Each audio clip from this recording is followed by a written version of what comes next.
All right. What's good, my laughing gas peeps? Introducing, seducing your mind. Oh, shit. You guys don't know who we got right now, man. We coming back hard for season 3. And we got a very special guest all the way from San Diego. Well, we are in San Diego, but we got a rep. You know, my childhood hero, basically. I always looked up to this man. You know, he's a hip-hop legend for those who don't know. If you can introduce yourself, my G. Mr. Shadow's in the house. Mr. Shadow, guys. We got Mr. Shadow. And the one and only, man. For those who don't know, he's a rapper. Growing up, I'm pretty sure y'all have heard many of his hits. And, you know, he's a legend in the hip-hop community. I don't even have to really introduce him. If you guys just look up in YouTube, Google, you'll find out who he is. But, you know, I'm so Google glad. me. Yeah, Google him. Google Mr. Shadow. And you'll find. Actually, you know what? ChatGPT knows who you are. What? Yeah. I never even checked that. Really? Yeah, because I be talking to ChatGPT all the time and all that AI shit. And so I was writing some notes and all that stuff, studying, you know, these past days. And I asked ChatGPT. I happened to ask ChatGPT. I'm like, ChatGPT, you know, so I'm gonna be doing a podcast. All right. So then she responds to me, or he, or whatever it is. Yeah. And it's like, all right, well, let's get it. What are we gonna work on? You know, like, hey, well, you know, I'm gonna be having an episode with my childhood, you know, hero and stuff. And he's all like, who? You know, so I'm like, oh, do you happen to know who Mr. Shadow is? I'm like, really? I know who Mr. Shadow is. So do they know who you were? Your full name, everything? Wow. So ChatGPT was on it. That's scary. So, you know, they knew a lot of dope stuff about you. And I was like, oh, shit, like stuff that I didn't even really know. Like you know, earlier when I asked you, you know, about the hot chip challenge. Oh, yeah. My strokes and shit. Yeah. That's crazy. That's scary. I know, right? That a machine knows about me. For real. Yeah, so I was like, oh, I didn't even know, you know, about that. And I guess I kind of lost tabs in the hip-hop world. You know, I started listening to more, like, corridos and all that, you know, of what I was talking to you about earlier about, you know, my past, you know, stuff going up, you know, when I got stabbed and all this stuff. Mm-hmm. I used to listen to a lot of that before. A lot of that low profile, you know, and rap, Night Owl, Mr. Shadow. You guys were my top one. It was Mr. Shadow, Night Owl, Lil One, you know, and then Sancho. I really like Sancho. Dope. You know, but do you keep up with any of those rappers? Yeah, so Uno, Little One, he's my compadre. He baptized my daughter. Oh, nice. Shout out. Yeah, shout out to my bro, Uno. Night Owl was also... Them together baptized my daughter. Oh, what? Yeah, and Night Owl was my big bro, you know, from my neighborhood. So, yeah, we used to talk every day before he passed, and yeah, Sancho, he's the homie. You know, I got him on my phone. I could call him. You know, yeah. So you know, Royal, we all stay in touch. Yeah, that's dope. Yeah, that's pretty cool that you guys stay in touch and all that. You know, and it's sad about Night Owl. About his passing. Honestly, I didn't even know that he had passed until recently. Oh, wow. When I started listening again to, you know, I guess you can call it Chicano rap because that's what, you know, America labeled it and shit. It's definitely a genre. So, you know. But, you know, I had stayed away from it for a little bit, you know, just because I grew up in the city of this. I grew up, you know, just like in the streets like you did. And... First, I grew up, just to clarify, I grew up in Carlsbad. Oh, okay. You know, and people will be like, Carlsbad, that ain't no hood. But, shit, I'm 35 now, so back when I was a kid, we were living in apartments. You know what I mean? It was like a one-bedroom apartment, and it was like my parents and me in the same bedroom, and then my tío and then his wife, you know, in the living room and shit. So, like, and then other people probably here, I don't know. You know, so we all knew each other, all the kids there, and then there was like the Carlsbad gang there at the moment, you know, so we'd kick it with them and shit. So they're still around. Yeah, so then I would always listen to that kind of music. Yeah. You know, listen to hip hop. And then back then it was kind of like, I've never been racist, you know, against like other, you know, blacks or anything, but the Chicano lifestyle was like, you know, you didn't like the, you know, you know, you'd always be getting down like the blacks against the Mexicans kind of thing. Right. And now it's different. Everybody gets along. Like, shit, like now even Mexicans be saying in some of their songs. Like, what do you think about that? I personally never felt comfortable saying it. Yeah. You know, just because, I mean, that's their thing, you know what I'm saying? And I just think, and this is my opinion, I know there's people that say, oh, well, that's like how I grew up, that's what I was around my whole life and this and that, but to me, it still don't make it right.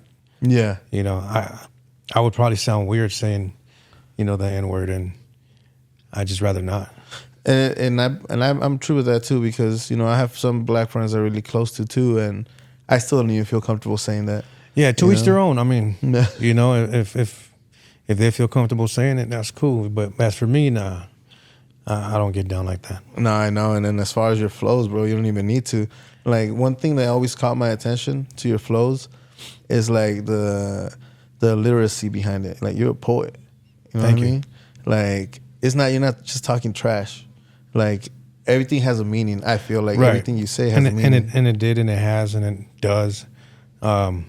I always tell whoever asks me, oh, what kind of advice would you give somebody that's rapping? I just stay true to yourself, you know, keep it real, and don't go off talking about something you saw or a movie or some crazies. You know what I mean? Just be yourself, man. Talk about your past. Talk about present. Talk about what you're gonna do, what you're doing.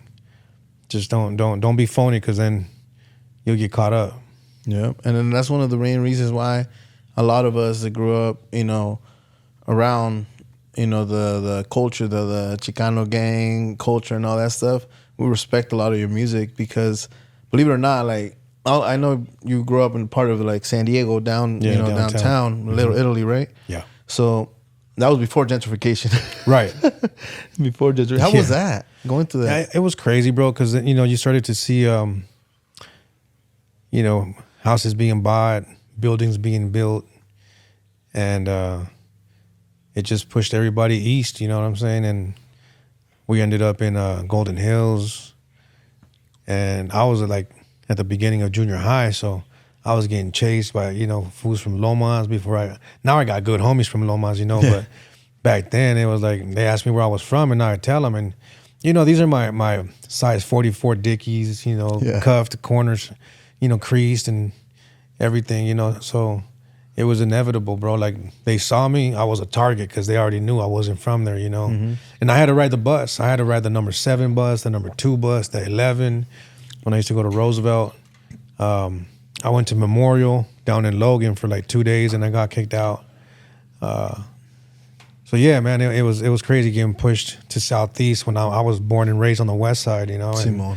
And you know, but it's cool though, man. It was part of growing up, you know. Yeah, but you fucking always stood your ground. You know what I mean? That's what made you who you are and shit. Because like I was, what I was going for is that you being all the way over there and us being over here in North County, we heard about your name. We knew about you. Right. When Low Profile came to the swap meet in Escondido or something to start promoting stuff, everybody respected y'all. Yeah, you know we came a few times when it was right there on East Valley. Yeah. You know, it's right there by Viva Market. Yeah. Right, like some doors down. I remember that was a little indoor, and we would walk in, and there was a CD shop right there that we would come to, you know, and it was always love, you know. I'd have homies from the Diablos, homies from the West Side that would come up and, you know, get a little autograph or take a picture. And it was never drama, though. It was always love, you know. Exactly. So shout out to all the homies from Esco, you know, all sides. Yeah. You know, they're good peeps. Hell yeah, I know, and I saw it. You know what I mean? I was a kid, and I remember going to go see stuff like that. You know, and I never got to meet you or get an autograph and all that, because it was fucking lines out the door. Everybody was, you know, crazy trying to get, you know, the good old days to get, you know, get to you guys, you know, selling CDs. But that's what made me, you know, want to do that. I remember that, you know, I would be selling CDs off the trunk of our car and shit. That's not even our car. It was like, because we were only in high school. We were walking around with all our little crowd and stuff trying to sell CDs, and then our friends had cars and all that, you know. So, but we always looked up to that. You know? And you know what? It's unfortunate that the new generation is never going to experience that. Like the true hustle of getting your music as far as you can by your own hands, you know. And then as time went on, we started to get autograph signings at the Warehouse Music, Tower Records, Sam Goody's, you know, because our stuff was moving. And I remember in Escondido over there by Target, there used to be, I want to say a Sam Goody's or a Warehouse Music. Me and Night Out came up and did an autograph signing that time. And it was, like you said, it was a lot of people there. Yeah, dude, it was crazy. You know, you guys had a following. And a lot of people looked up to y'all too. You know, and I think to this day still a lot of people still look up to you, you know, as far as the rap game. Because like I said, your lyrics, they're like at like Tupac level. You know what I mean? Probably if not better and shit. Like that's crazy. Like just because of the fact that you don't just talk gibberish like, oh, let me talk about money, oh, let me talk about the chain, let me talk about the car. Hell no, you be talking about real life shit, real situations, you know, stuff that people can relate to. Right. And that was the whole point of doing music, was like trying to make songs that people can relate to, whether I was low riding, whether I was slanging, whether I was doing whatever I was doing. I was just trying to make it to where people that were doing the same thing can be like, yeah, I'm, you know, that's me right there, you know? So Yeah. No, that's crazy. And so then for you, like, to step off of like the stage and rapping and all that for a while, was that due to your health, or was it just you just wanted to spend time with family? I became a single father when my kids were 3.5 and 2. My daughter and my son, I had to take full custody of them. So I just devoted myself to being just a dad. I put my career on hold for a while. And, you know, I don't regret it one bit, because it allowed me to raise my kids and really truly be involved with my kids, you know? But yeah, I was away for like 8 years because of that. And then right after that, those 8 years, I was out the game for another 4 years because I had my first stroke in 2009 when I was 30. So that took me out the game for a while. And I didn't release anything till 2012 from my hospital bed. I see that. So, yeah, man, it's been ups and downs, you know, but we're still here kicking. That's crazy, man. No, big ups to you, you know, for being a single father. And do you mind telling us a little bit more about that? What was you know, how did that come by? Well, I mean, you know, the usual. I divorced from my first wife, and I love my kids, you know. So when a situation come up where I had to be both mom and dad and be a single dad, then that's what I did, man. So I look up to you, man. I didn't think about it twice. I didn't second guess it or anything. That's what I had to do. Then that's what it was. And you know, thankfully I had my mother that helped me with my daughter, because she was 2.5, bro. Like when she started to go to the bathroom and all this, like I didn't know what to do. You know what I'm saying? So my mom helped me, taught me, and that allowed me to take care of her. And then my son, well, he's a boy, you know, so that was easy. I mean, it's not easy because, you know, they would ask about their mom, and it was crazy, but no ill feelings. It's all in the past, and now they're good with their mom. So. Okay, so that's what I wanted to get to. I just didn't want to be like, you know, I didn't want. I was wondering if she was still alive. You know, the mom. No, she's cool, man. You know, she's engaged, and you know, they go see her and they go spend time with her. Yeah, they're cool. You know, that's so crazy for all your fans and people who just probably who listen to your music don't really know your life and stuff of what you really go through. You know, because people see you and they're like, oh, this famous, you know, rapper or this person, but they don't really know about the true, you know, the part about you. And then that tells a lot about you, you know, that like you being a mom and a dad, you know, and like people who like, let's say just started like look up Mr. Shadow, they see this, you know, bald-headed gangster looking fool and they're like, man, he, like they would never cross their mind that you would do something like that, you know? Right. Yeah, you know, it's the behind the scenes stuff, you know what I mean? Yeah. The stuff that we deal with when the lights turn off. Yeah. when we get off stage, because no matter how big or how small of an artist that you are, I'm the same way. Whether you see me here or you see me with my kids at the mall, I'm the same person. Mm-hmm. But there is a certain person that you turn into when you're on stage. You turn into that performer. Mm-hmm. True character. And then as soon as I get off stage, I'm back to my normal self. Because not everybody can perform. People get stage fright, bro. Yeah. Like my first time was nerve wracking, and throughout the years, 30 years in this, finally got used to it, and I know how to get ready for it every single time. Like I know that depending on the show tape, I practice it the week before the event. I practice it and make sure I don't have any. Anything where I might trip up or forget a lyric, because I have hundreds of songs, bro, thousands of songs. Yeah. And, I just want to stay on point, make sure I interact with the crowd and make sure they like it, because they can't, if they're there, it's because they pay to come and see you. Mm-hmm. So I try to give them the best experience I can. So you don't use like a letterboard, none of that stuff, or you don't use like nothing to... I just recently, my manager, shout out to my manager, Gary, he just recently, bought us some in-ear monitors. Mm-hmm. Haven't used them yet, but for my next performance, I am. But before that, all like that off your dome. Yeah. Sheesh, that is amazing, bro. That's crazy because you have a ton of songs. Yeah, and my show tape consists of either 10 to 15 different songs. I'll do a verse and a hook, and a verse and a hook, a verse and two verses and a hook, or the whole song. So. And I try to get a little bit off of each one of the albums, but I always end it with Till I Die.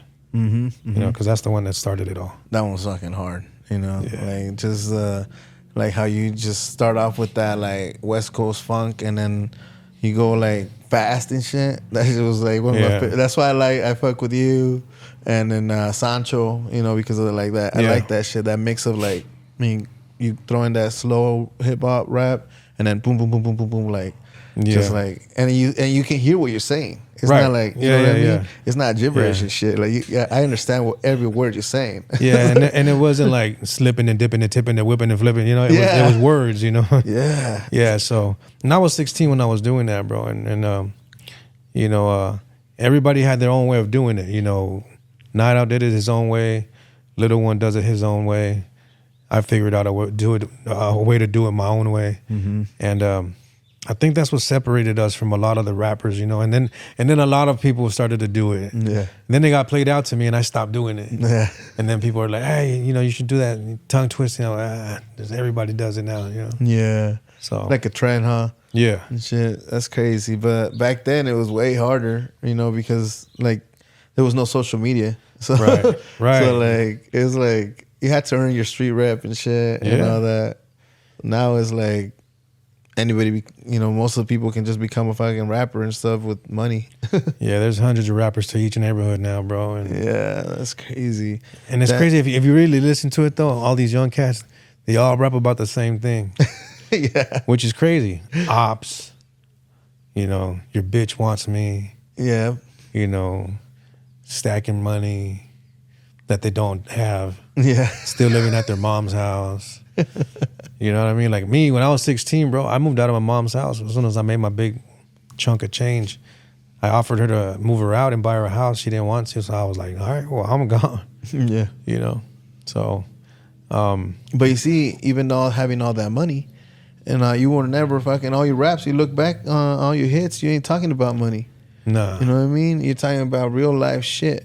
And like that's why I always looked up to you and shit, because you weren't like showboating. You know what I mean? Like you've always been the same since day one and shit, like hustler, and you staying fucking true to yourself. Like you don't try to change up your appearance to like, all right, look, let me go with this trend.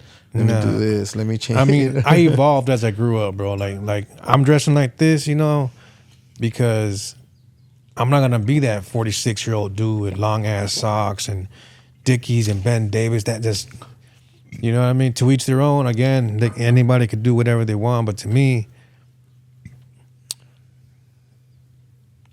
don't think my kids would look at me the way they do right now. You know, if I was to, they would still love me, but you know, my main goal and my mission was for my son to never dress like me, to never be in a gang, and I managed to do that. You know, he's 26. That kid has an amazing job. My daughter, you know, my main goal was for her not to be young and pregnant. You know what I'm saying? And I managed to do that. You know, and I just have my 12-year-old at home, which, you know, we're taking care of and making sure that she doesn't end up like that either, because, you know, they got to live their life, bro. They got to experience life. I tell my kids, travel. My kids, they go with me every chance they get. You know, my daughter mostly because, you know, she can get time off from work. She goes with me. Like we went to New York, we went to Hawaii, we went everywhere. And my son, he's gone to me when it's local because he works like 6 days a week, bro. He's a workaholic, you know. That's a good thing. And you know what? And I admire him so much, bro, because he gets up at 4 every morning, go to work, works 10-hour days, you know, and it's like, man, that's dope. You know what I'm saying? That he's not lazy, bro, because lazy is like a thing now, you know? Like being lazy is cool. And nah, man, go out there and get yours, you know what I'm saying? So, yeah, you know, I managed to keep him out of gangs. You know, now his motto and the way he thinks is like, there's no money in gangs, Dad. I was like, yo, you're right. There ain't. Yep. There ain't no money in gangs. So I'm glad he's doing good. My daughter's doing good. And yeah, man, super proud of my kids. And all the sacrifices that I did for them, it's not in vain, you know, because I see the fruits now. I see them. Yeah, exactly. Being hard workers and stuff. So now you're creating better people for this world. Yeah. You know, and that's what I tell everybody, you know, that, you know, we're here to create better people. You can't just, and that's the reason, you know, before off camera is what I was talking about, you know, that I don't really talk about my past. It's for the same reason, because I know my daughter, I have a 16-year-old daughter. I know she watches stuff. She sees what I'm doing. And I don't want her to look up to that, you know? Right. I don't want her to look up to that lifestyle or none of that. And it's even harder now, bro, because, you know, back then, like you said, there wasn't social media, so it wasn't so much in your face. Now it's like, you know, the algorithm is like just feeding her, you know, whoever's on there is going to feed you whatever, you know, you're looking up or looking at, and it's scary, bro.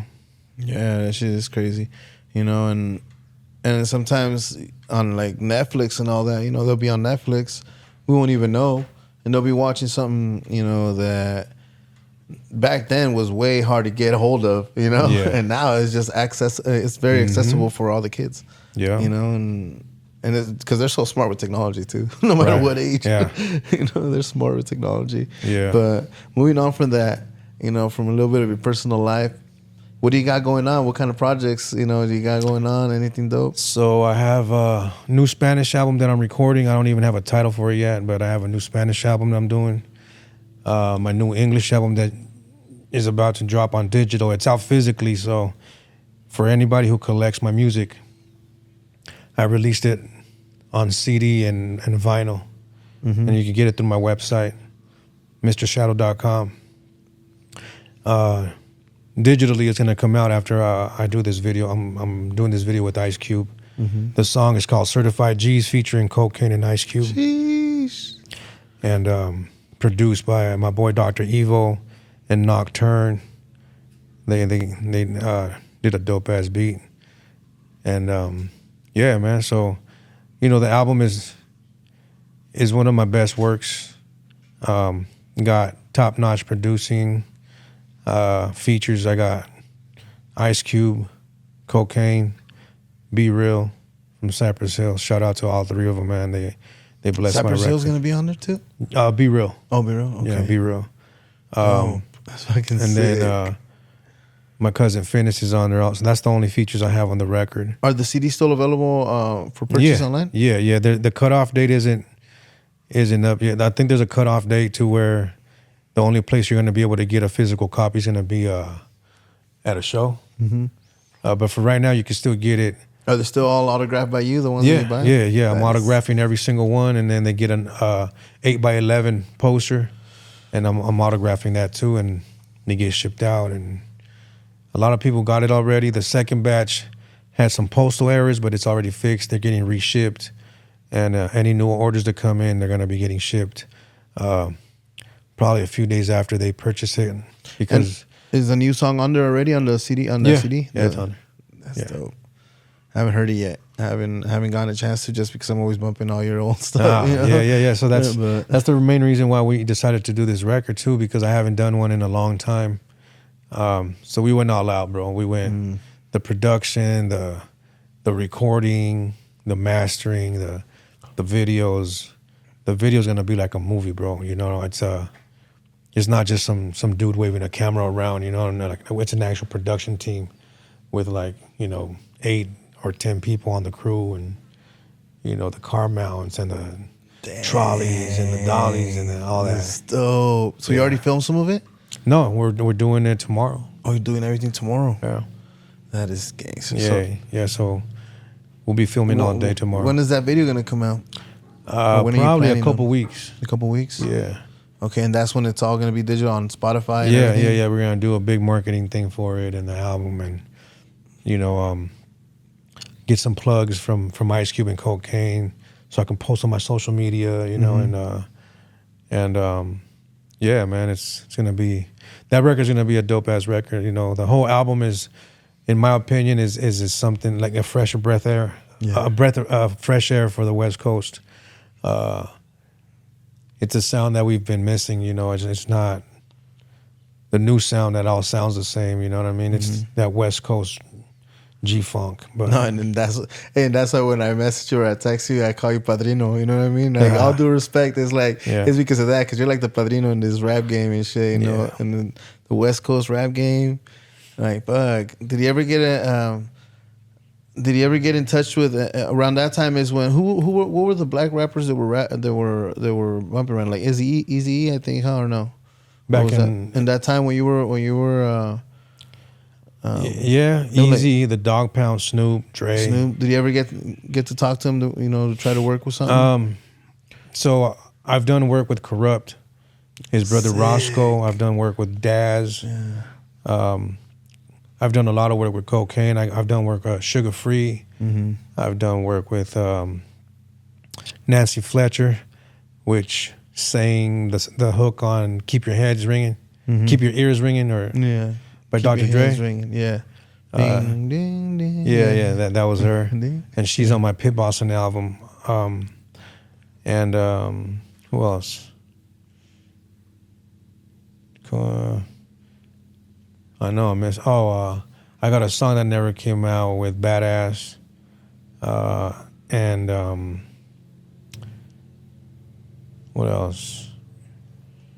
I know there's a few other ones, man, but yeah, I've got to work with some of my favorites from the West Coast, Corrupt and Roscoe being one of them. Daz was another one. On the Till I Die song. That one you never did an actual official music video, huh? No, but I'm thinking about doing a few of those.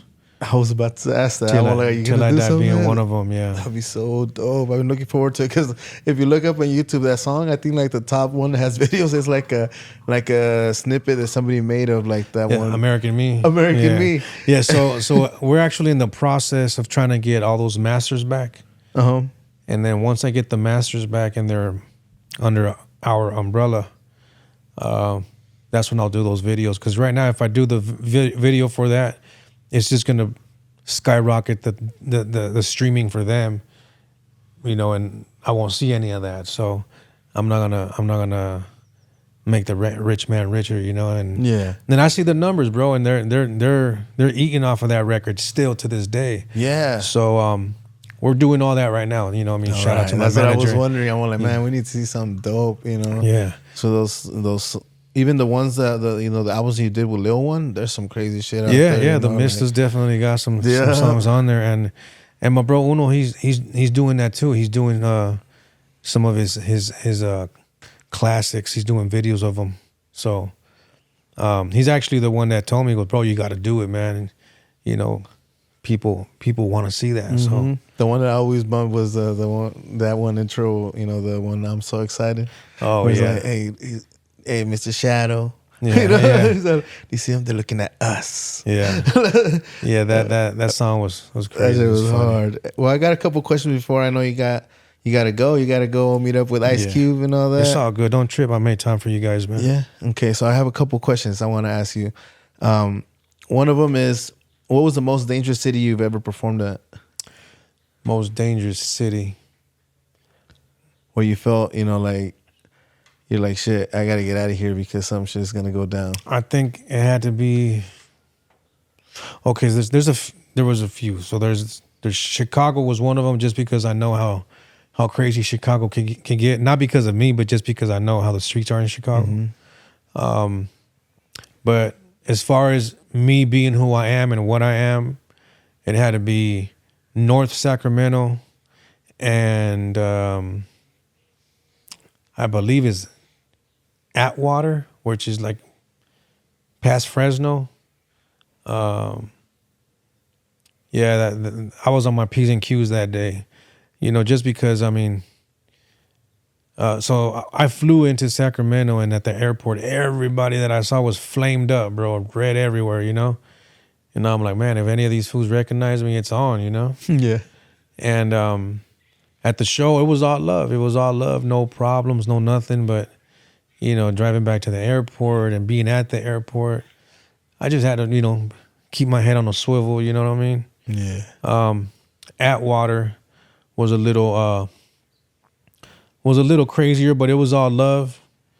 That time I drove.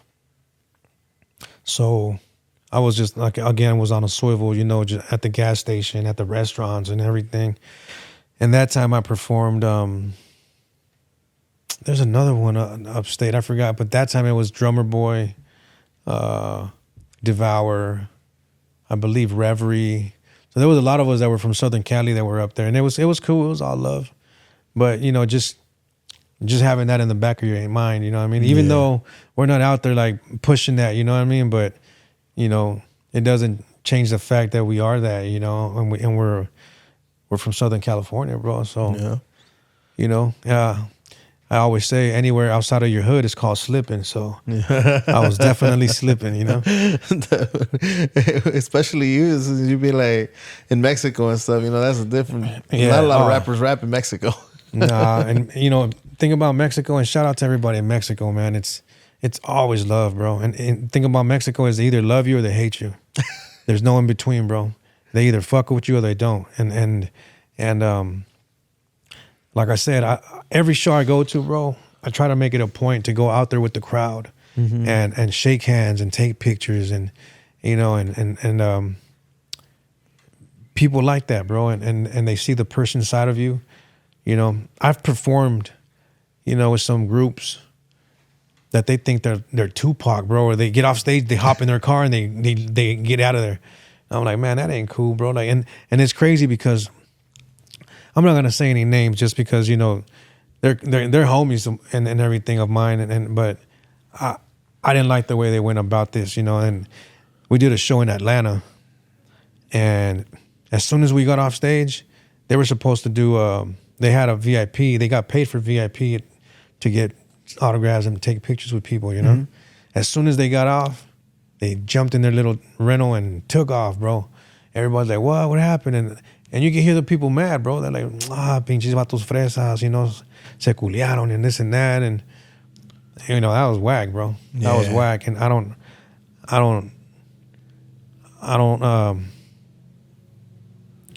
like that when people think they're better than the people that went there to see them. Yeah. I'm no different from anybody, bro.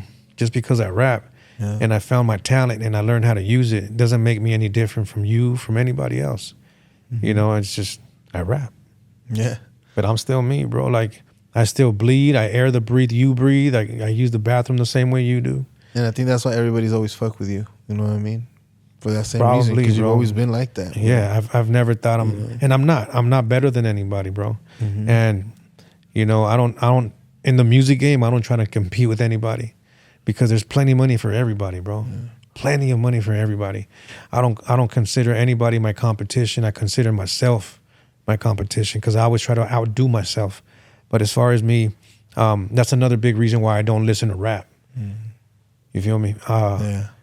That's so you can stay true to your yeah, just true to my art, you know. Yeah. And was music always part of the plan, or was that like survival at first?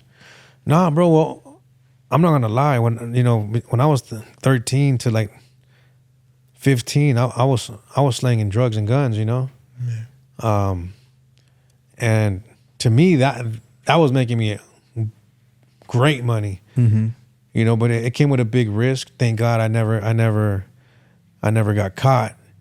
I was always super, super careful about who I talked to, where I talked to them, how I talked to them. You know, and it went from that to rapping, bro. And once I started rapping and that was bringing more money than the other, I was like, well, why do that, you know? And I'm not gonna lie, when I would get big chunks of money, I would flip it. I would go buy, you know, whatever and flip it and triple my money, and you know, because that's something that I knew how to do good, you know, and I had good plugs. So, you know, I'd go get some hardware and flip it, and you know, I put in 20. Now I got 50. Yeah. You know, and so it was always good to flip my money, and that's how I did it, bro. Back then, the weed game was different. So if you had those nice pillows of herb, you know, those Arizona fluffs, you know, I'd get 30, 50, and you know, flip them, and then go back and get 100, and I just, you know, just kept it pushing, bro. But those were the days back in the weed game. I was so different now. Yeah, man. So yeah, man. It went from that to that, and then once I had my kids, I had my son at 18, bro. You know, so I had to be real careful about the stuff that I was doing, and I didn't want them to be without their dad. You know, the only scary time that I can honestly say I was scared for them was when I had my stroke. You know, because I thought I was gonna die. But I mean, it was crazy. So that's when you start thinking how, like, because as a parent, like when you're in the street, you got no kids, nothing to worry about. You say, "Fuck it, kill me. I don't give a fuck." Yeah, there's a drive-by where, you know. Yeah, like, but, and even then, bro, like you know, by 18, I was already like famous everywhere in San Diego. Everywhere, and now I have homies from every different neighborhoods, and they would come to my house, and I'd have like 6 or 7 different neighborhoods at my house, just chilling. You know, we'd just be chilling, barbecuing, and you know, whatever. But it'd be like the main homies from each neighborhood, you know. I'd have homies from neighborhoods we would have been rivals before, like Lomas and Logan and Shelltown, and homies from Sherman, and you know, homies from Otay, from San Isidro, from every hood in San Diego you can think about, even Mission Bay, Market. I mean, had homies from everywhere, Chula Vista. You know, and it's always been love, bro, because I always show respect. I always give respect. I never think I'm bigger than anybody. You know, whether it's in the rap game or it's on the streets. I like to treat everybody the way I want them to treat me. Yeah. You feel me? I treat you with respect. I expect respect back. Mm-hmm. You know, if you step out of line, then we're going to have a talk and go take a little walk or whatever, you know. But as far as that goes, I always try to carry myself, you know, respectfully and respect people's things and properties and family. You know, that's just the way I always been, man. So, no, and I always remember, you know, when you would, you know, pull up to do like autograph signs and all that, you weren't like one of those rappers that would be all like show. Dude, I remember you pulled up once. I don't remember where it was, if it was in Oceanside or here in Esco. I was a kid. But you pulled up with like a tank top, you know what I mean? You would pull up with tank top and your Levi's. You know what I mean? That was me back in the days. You, tank top and Levi's. I would always be rocking a white tank top and Levi's. Yeah, white tank top and chain swinging, but that was about it, bro. You know. Yeah. So like that's just dope, you know. And it makes me feel so much better too that like I also hear this part of you, you know, this part, like not the soft part, but like, you know, like the real human part of you. You know what I mean? Yeah. How we got to know a little bit about you, about that, you know, and hopefully later on in the future we have another episode catching up because I know there's a lot to talk about.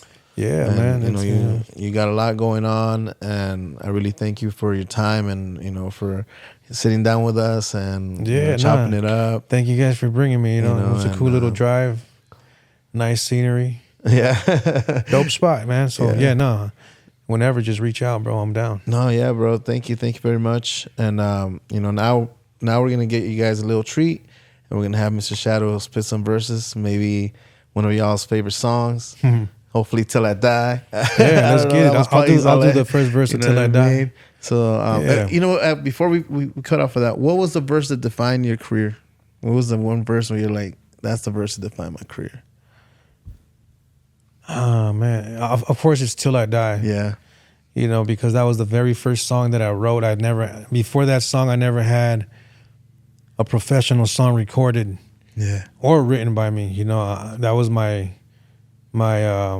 make it or break it moment, if you would. That song, if it got rejected, I wouldn't be here right now. Mm-hmm. I would have stuck to drugs and guns, you know? Yeah. That album, I mean, we just try to make it like there was no other record out there like it, and there wasn't. And to this day, there isn't.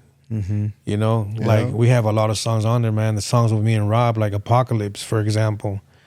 The way we flipped that Michael Myers song, you know, the theme, I think was genius on Steve Vicious' behalf as a producer. Mm-hmm. Shout out to my bro Steve Vicious. Yeah, that's a dope song. But at the same time, I think the creativeness on both Rob and myself side, I think it was above and beyond what anybody was doing at that time in '96. Mm-hmm.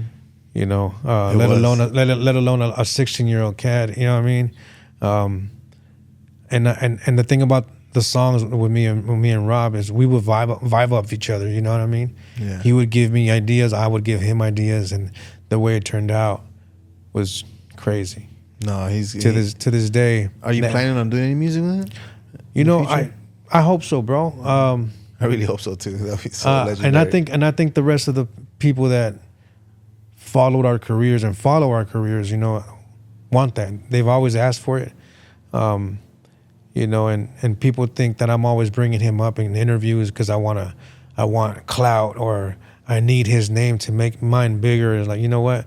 My name is just as big as his, just that he went with radio and he went commercial. I stayed underground. Yeah. But I still did my numbers, do my numbers without that. I'm about to change the game though with this Ice Cube video. You know what I'm saying? Yeah. Like we're investing into this video and it's gonna be cinematic, bro. Like there's nothing out there like it, and I can guarantee that.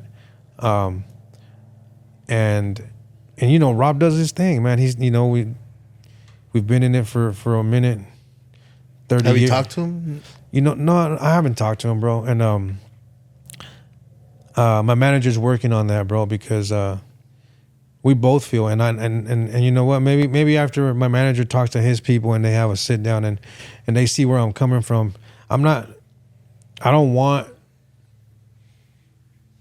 him to feel like I want to do music because I want to make money, because I know that song would do great. Yeah. But like I said before, he can keep all the money, bro. Or we can donate all the proceedings from that song, or whatever if we do an album or whatever, we can donate it to a good cause. I don't want none of it. I don't need it. I'm cool. You feel me? Challenge, Lil Rob.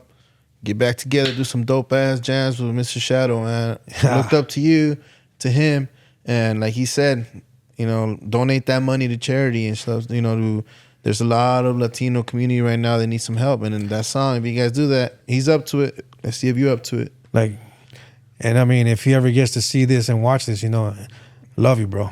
There's no ill feelings on my side. You know, it's been 30 years. You know, and we saw each other backstage. We hugged it out, took a picture. Yeah. And I think that we could do something great, not only for the people, but for the movement itself. The genre that would elevate the genre to a whole nother level to see that unity. You know what I'm saying? But again, I don't need the proceeds. I don't need the clout. I don't need his name. He doesn't need mine. Yeah. You know, because I always see comments, oh, he doesn't need you. Stop begging him for this and that. I'm not begging. I'm asking for what the people want. Yeah. Not only that, but then you guys vibed. You know what I mean? You guys did some artwork together. I can honestly say, and I know he'll agree to this, bro, whether he admits it or not, we were like brothers, bro. Yeah. We were like brothers. You know what I'm saying? And you don't come across a lot of people that you can say that about. Yeah. You know? So we're only getting older. Yeah. You know, he has a beautiful family. I have mine. I think we should consider doing some good new music for all the people that want to see that. That'd be so dope. That'd be so dope, Lil Rob. If you're watching this, run it, man. Just everything, all that bullshit aside, you know, we're grown-ups, we're all adults, and let's make some legendary shit, you know. Y'all make some legendary shit for us. And no, this ain't beer. This is water. Yeah. No 40 here. And we're not sponsored by this company, even though this water is amazing. But Mountain Valley, if you are watching this, you could sponsor us. Yeah. Sponsor my boy's show. You know. Just fire. You could just send me cases of this and I'll promote. Yeah. It's delicious water. Yeah, it's good water. It's good. All right, guys. Well, thank you so much. You know, I'm going to leave you guys with some dope rhymes real quick before he takes off, and we love you, and thanks for watching, man. Yes, sir. God bless you guys. Yeah. Your boy Shadow, Laughing Gas Podcast, 92101 shit. Introducing, seducing your mind, making them run like wall stallions. It's Shadow, the one-man battalion. Retaliate, never hesitate to break a home, cause it's either you or him with the hole inside your dome. I am known to be a pain inflictor. 380 chrome in your mouth, get the picture. I hate you like Chavez. The job is well done when I'm through. Why would you even be thinking of stepping to this bald-headed fool on a mission? Putting 619 up on the map, blowing up like Oklahoma, like McVeigh I will attack. Fools collapse like the wall of Berlin when I enter. Down to the end of my days I represent the Southern California, home of real soldiers, warriors. Down for the brawl, now the coroners waiting for the call, cause I be the one that is making them fall. I'm ready to blast and I'm putting them all in the past. Now who's the baddest of them all? Throw your hands up in the sky, represent where you're from, cause it's dig until I die. It is I, Mr. Shadow on the rise, what's this game to hit? I don't plan to quit till I come up on a grid. In the hood, throw your hands up in the sky, represent where you're from, cause it's ego till I die. It is I, Mr. Shadow on the rise, with this game's a hit. I don't plan to quit till I come up on a grid. Yeah, you already know what it is.